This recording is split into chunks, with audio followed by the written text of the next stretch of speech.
Hey, welcome in. Well, this story is pretty hilarious. It's quite Monty Python-esque, in my opinion.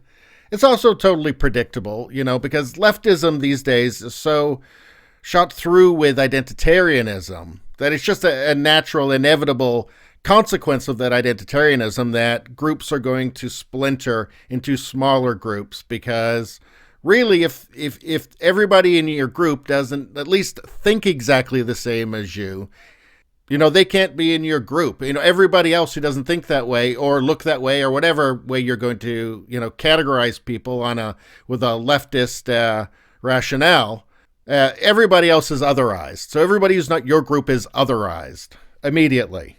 And then they split up. And this is really, really funny here. This article, gotta say, I kind of love it. It says, Portland's black BLM activists say they're done with white Antifa and want separation. And this isn't a big surprise. Not a big surprise. Let's see. It says, Oregon Public Broadcasting reports Wednesday that black members of Portland's BLM movement are tired of their anti-racism demonstrations being hijacked by the mostly white Antifa anarchists and are working to separate the two movements as protests continue. Let's see, and this is from the Oregon Public Broadcaster. It says, quote, this week marks 6 months since Floyd's death, and protests continue in Portland. But now, activists in the city are divided as to whether they are still fighting in a racial justice movement centered on Black lives, or if an unfocused anti-establishment fight against capitalism and state power has usurped the initial cause that brought thousands of Portlanders into the streets. Well, it should be said BLM is a Marxist organization. The founders are Marxists, very proudly so. So they don't like capitalism either. Now, that's not to say there aren't people who just show up, right, who don't really know anything about anything. But, the core group, leadership, they're Marxists. They are pro-Marxist. So they don't really have a disagreement with Antifa on that. But it says that BLM activists also contend that the largely white Antifa group is privileged. So they finally said it. That's amazing. Noting that many of those arrested during the protests are middle or upper class, are quickly free on bail, and often escape prosecution. Luxuries not often afforded to people of color who tangle with the same justice system. Well, in Portland, the DAs weren't charging anybody with anything, regardless of their background or whatever.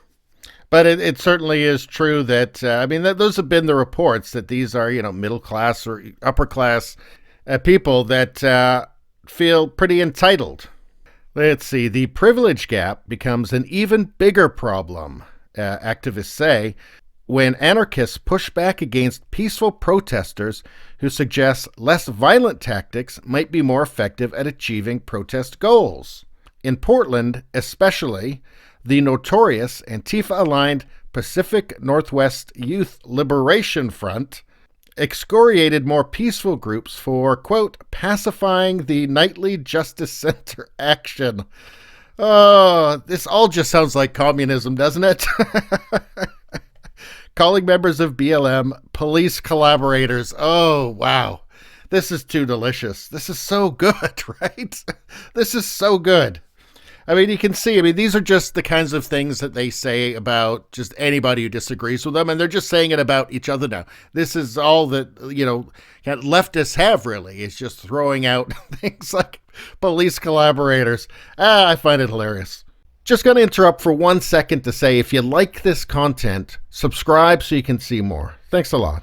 Anyway, let's see. The breakup does go deeper. Antifa-aligned groups tried to cancel social justice organizers, dredging up old tweets accusing key BLM protest leaders of sexism and being disrespectful to women.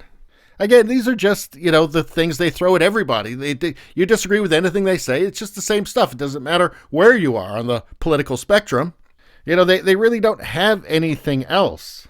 But I think it's important here to say, too, that, the violence and the protests and rioting, looting, all that was really a collaboration between a bunch of different groups, both political and non-political. Nobody's really innocent in all of this. Anyway, continuing.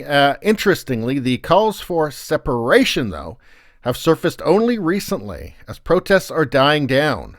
It should be said, though, that there were disagreements during the summer. It's just that the mainstream media refused to cover any of it. They felt it was in their interest to portray it as this completely united front. But anyway, it says BLM was largely silent over the summer, even as the unrest in Portland threatened lives and security, and the more peaceful elements of Portland's protest community said little when Antifa-aligned groups began marching through Portland's residential areas, confronting homeowners they deemed insufficiently supportive of their cause. And I guess the people there like it. They must like that, people marching through their residential areas, confronting homeowners, because they keep voting for crazy people, so they must like it. Anyway, let's finish this off. Protests in Portland have died down considerably. Although unrest over the summer drew crowds of several hundred, a demonstration over the weekend drew just over a dozen individuals. How sad. I wonder if it had something to do with the fact that the day after the election, the governor of Oregon called in the National Guard. I wonder, after all that talk of the Trump's paramilitary and fascism and all of that, the day after the election, she calls in the National Guard. Isn't that hilarious? And isn't it predictable? Isn't it predictable? I guess we're finding out who the useful idiots were after all. Anyway, that's all I got to say about that. Please subscribe, like, and share. That really helps me out. If you just like to listen, there's the podcast, Radio BALONEY. It's on pretty much every platform, including Spreaker. Thanks a lot. I'll see you next time.